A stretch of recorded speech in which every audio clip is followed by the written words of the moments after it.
and welcome to Rudy Sassoon's Science Fantasy Experience.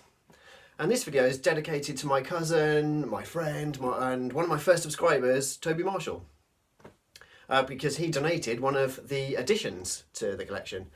So I went to go and see my cousin Toby last weekend, and he goes, "Here you go, here is a belated 40th birthday present." And I'm like, "You really didn't need to, like, you didn't have to get me anything. You came like all the way down to Southsea to like come see me for my 40th birthday on that weekend of my birthday. It's like, that's more than enough. Like, to get to see my family on my birthday, it was incredible. Like, you didn't have to get me anything."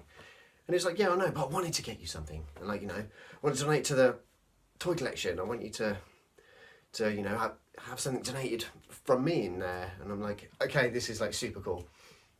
So I start to unwrap it, and I see a little bit of orange and a little bit of purple, and I'm like, "Oh my god, is this what I think it is?" I can only think of one orange and purple toy, and obviously it is the Cybertronian camcorder bird stun weapon orange plastic thingamajig. Yeah, we have got Transformers Armada Laserbeak, and I have wanted this toy for so long. I can't believe it's now here in the collection. So yeah, I remember seeing this in, I think it must have been about like 2004, in a collectibles shop in Arundel Street in Portsmouth. It used to sell like NECA toys and replica Star Wars like weaponry and just various oddities and bits and pieces like that. And I was just like, "God, that's really cool." And like, why is it in the glass cabinet? It's just, that's a really cool toy. What's it from? So obviously went and researched it and checked it out, and then I watched a bit of Armada, and I was just like, "God, I'm not a fan of this iteration of Transformers at all. I don't even like Armada, sorry." But this toy I absolutely adore. It's such an oddity now and a rarity that it's just, I love it. It's completely garish and weird, and it's just, what is it? It's a Cybertronian bird. It's a stun weapon, because obviously you can't call it a gun. It's a camcorder. So yeah, just, and we got the camcorder. I think if I flip that around, got a little still from the TV show. It's just crazy little touches just to add to this bizarro toy. But the joy of this toy is it's got like mechanisms to it. So just going to drop the handle down there. You've got your, I guess, your handheld camcorder, your stun weapon. It's got sound effects. Yeah, so I'm not entirely sure what that sound effect is, but I'm going to go with it. But yeah, the main mode that gets me is the Cybertronian bird mode, the thingamajig, and as I said, it's got mechanisms. So those pop down, another button on the top, and you just pop the legs down,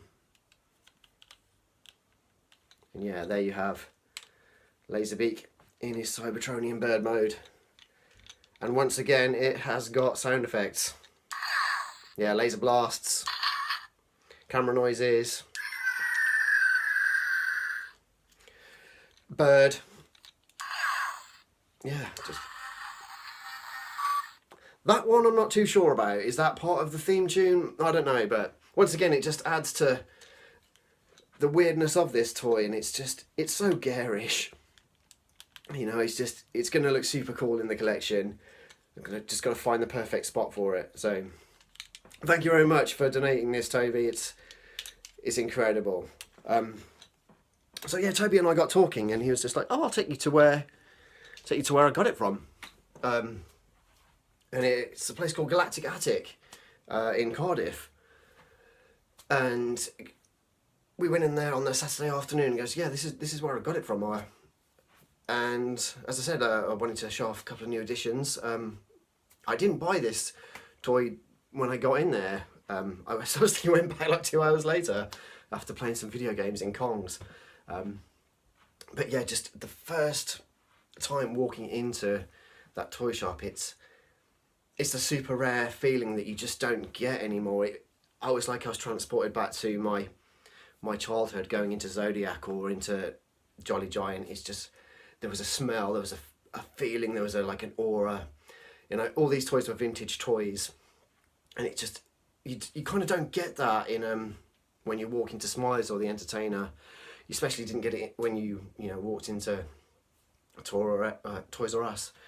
It's just,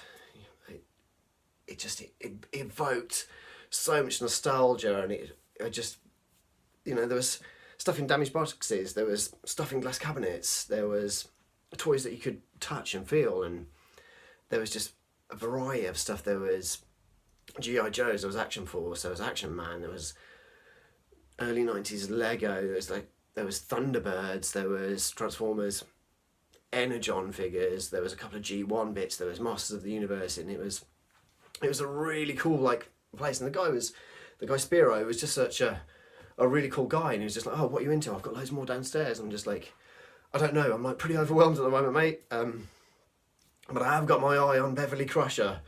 And he was just like, oh, okay, you're a big TNG fan? And I'm like, yeah, I like Star Trek The Next Generation, but I never really had any of the toys as a kid, It's just when Star Trek came over to us in the UK, it was on Wednesdays at 6 o'clock on a BBC Two, and I think we must have only got it in 91 or 92 maybe. I don't have much really memory of seeing it any earlier than that. And by that time I was like 12 years old, and I donated part of my toy collection to the hospice, and that was it. I didn't really have any thoughts about Star Trek figures. But then when I saw how interesting they were, I was just, I ummed and ahed, and I was just like, that's cool, I don't really need it. And then literally went for a couple of drinks in Kongs and played some pinball and some retro computer games, and then I went back and I bought a Playmates Star Trek The Next Generation figure, and it's super cool. And I don't usually talk about prices, but it was 15 quid, and I was just like, it's too good an opportunity to miss, And it's all mint in seal box or mint on seal card, and it's just a really cool toy, and something I was unexpectedly doing. It's just, I didn't expect to go to a toy shop. I didn't expect to get a toy. I didn't expect to get one donated to the collection, and I didn't expect to get all those feelings of nostalgia and just be totally absorbed in the zone of toys and toy collecting. So that's why I just wanted to dedicate the video to my cousin Toby. It was an awesome experience, and I'm glad he got to experience it with me. And so yeah, thanks for donating Armada Laserbeak. Thanks for showing me Galactic Attic. I'll drop the details of that place in the comment section, because it's just a really, really cool place, and if you ever do get the chance to check it out, please do. So yeah, as always, take care, and I'll see you on the next video.